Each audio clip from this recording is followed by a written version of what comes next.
Hello, beautiful beings. I hope you're well. I'm Yasmin Ibrahim. I'm coming to you today as I got a big energy push and I thought I'd give you a quick bite-sized video with regards to subliminal messaging and what we're taking ownership of.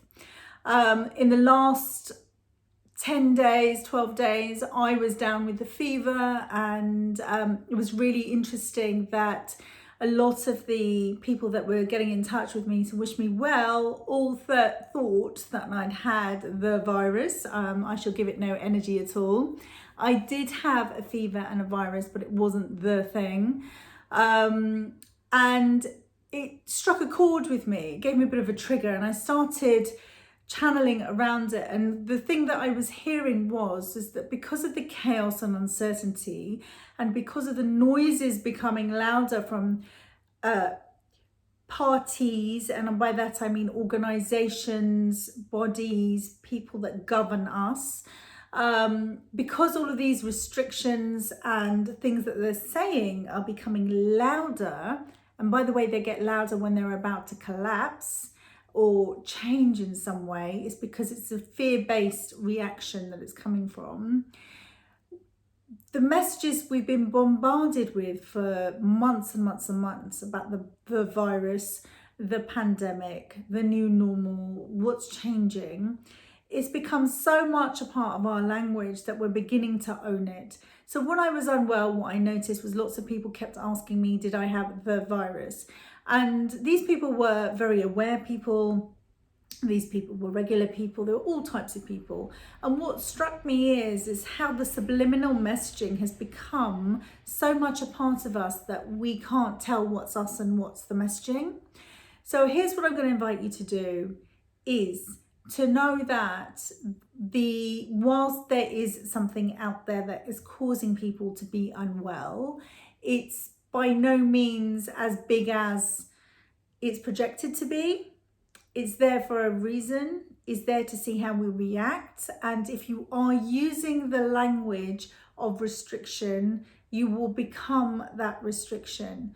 We are free people, even though it doesn't feel like it, particularly when you're in lockdown in your country, and particularly when rules are enforced. But how you feel inside of you is really, really important. So the beliefs and the emotions and the feelings and the behaviors that drive your language and your thought process, we really need to take control of that and understand that whilst some parts of our life may be affected, and there might be older people in your families that are at a higher risk at, becoming unwell, this is not anything more than that we've coped with already.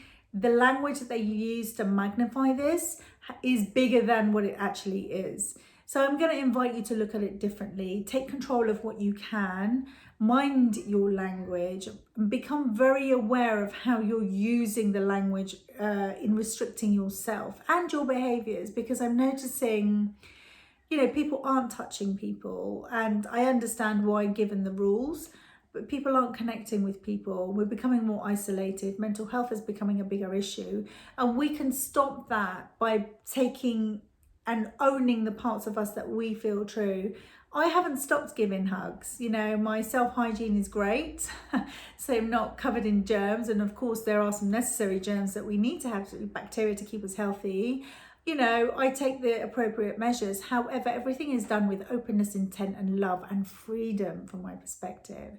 So I just wanted to say very quickly to be mindful of the language that you're using.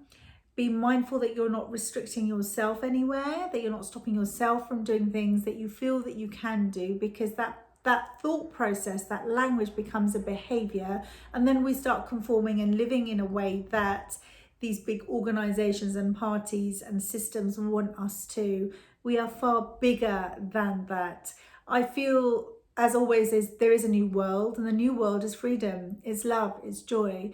And to be in that vibration, it's a very different vibration of using the language of control and fear and suppression and oppression. So we need to learn to turn our language around, our behaviors around, our feelings around. And I know it can be tough when situations around us mean that we're confined to our homes, but the joy is within us. The joy is what we create as an experience. The joy is, and the love is what comes from within, inside out. The world within us is the world we experience outside of us. So let's try and get those to match, because if you're saying, oh yeah, you know, the virus isn't a big deal, yet you're behaving in a way that's fear-led, the two are very mismatched. The mismatched energy vibration there, and we need to find some level ground with it. So check yourself before you wreck yourself.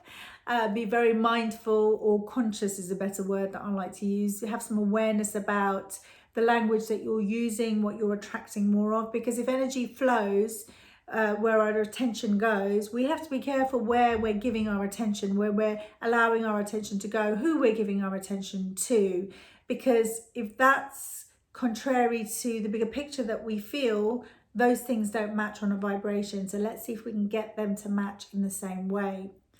So whilst we can be very aware that there is something out there, just like the other diseases, just like other flus, just like other viruses, and we can treat it with respect, there is no reason why we need to be prisoner to it in our physical space, in our hearts and in our minds particularly.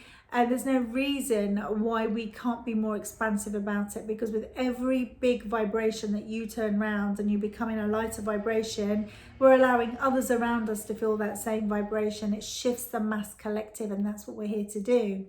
The moment we adopt the opposite is the moment that we become a controlling or controlled set of humans, which is quite the opposite to what we're here to do. So I just wanted to share that because it seemed very, it was very pressing for me to release this. And because I've been unwell, I've been having to rest and recalibrate myself.